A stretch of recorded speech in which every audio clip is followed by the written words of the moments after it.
नमस्कार। चलिए आज एक सफर पर चलते हैं। एक ऐसा सफर जो हमें किताबों के पन्नों के जरिए भारत की आत्मा को समझने का मौका देगा। ये सफर हमें हजारों साल पीछे ले जाएगा और दिखाएगा कि कैसे कहानियों ने एक पूरे देश की पहचान को गढ़ा है। तो सवाल ये उठता है कि किसी भी सभ्यता की कहानी को आखिर कैसे बताया जाए। क्या ये मुमकिन है कि उसकी पूरी रूह, उसका पूरा वजूद उसकी किताबों की अलमारी में मिल जाए? बस यही सवाल है जो हमारे इस पूरे सफर का गाइड बनेगा। तो हमारे इस सफर की शुरुआत होती है उन प्राचीन ग्रंथों से जिन्होंने इस उपमहाद्वीप की संस्कृति और सोच की, समझिए, नींव रखी है।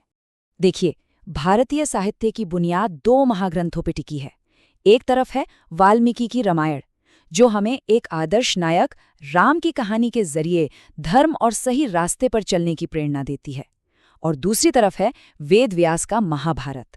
ये दुनिया की सबसे लंबी कविताओं में से एक है, जो हमें रिश्तों, कर्तव्य और नैतिकता की उन गहराइयों में ले जाती है जहां सही और गलत की लकीर अक्सर धुंधिल पड़ जाती है।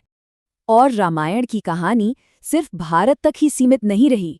अंग्रेजी से लेकर फारसी तक और तमिल से लेकर नेपाली तक, मतलब अनगिनत भाषाओं में इसका अनुवाद हुआ। और सबसे दिलचस्प बात यह है कि मुगल बादशाह अकबर के दौर में भी इसका फारसी में अनुवाद हुआ था।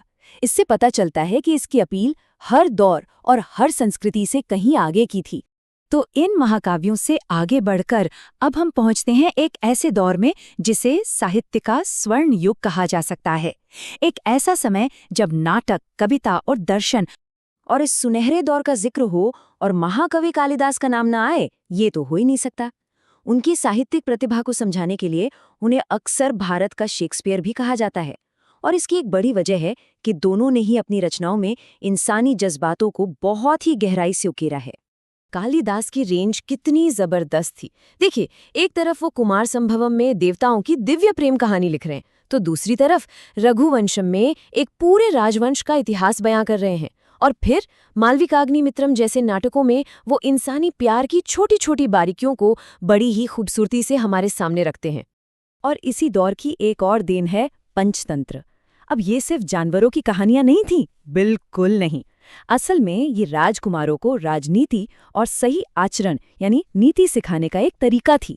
और इसकी सीख इतनी असरदार और यूनिवर्सल थी कि आज भी ये बाइबल के बाद दुनिया में सबसे ज्यादा अनुवाद की जाने वाली किताब है। अब कहानी में एक बहुत बड़ा मोड़ आता है। हम पहुंचते हैं आज़ादी की लड़ाई के उस दौर में जहां कलम तलवार से भी ज्यादा ताकतवर हथियार बन गई। इसी कलम ने लोगों को एक साथ जोड़ा और एक नई भारतीय पहचान को गढ़ना शुरू किया। ये वो किताबें थीं जिन्होंने, कह सकते हैं, आज़ादी की आग को हवा दी।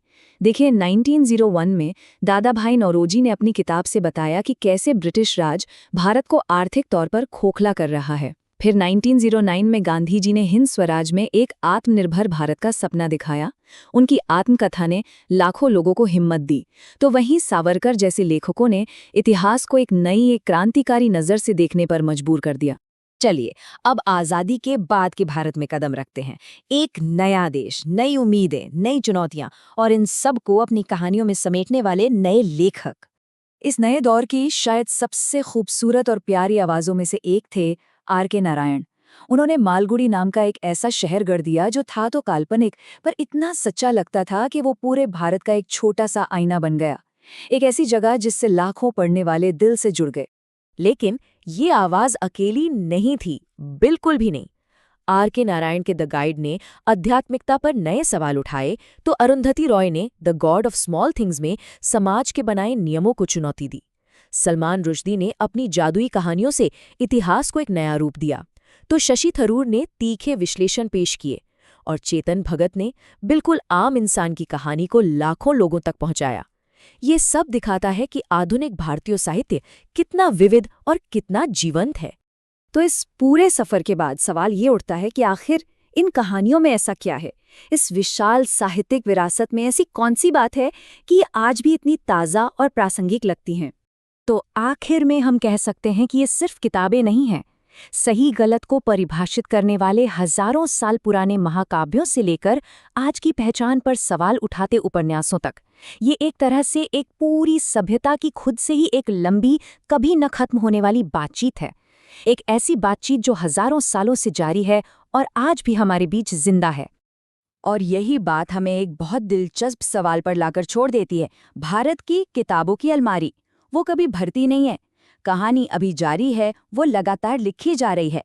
तो सोचने वाली बात यह है कि अगली महान कहानी कौन सी होगी, जो इस उपमहाद्वीप की रूह को एक नया आकार देगी।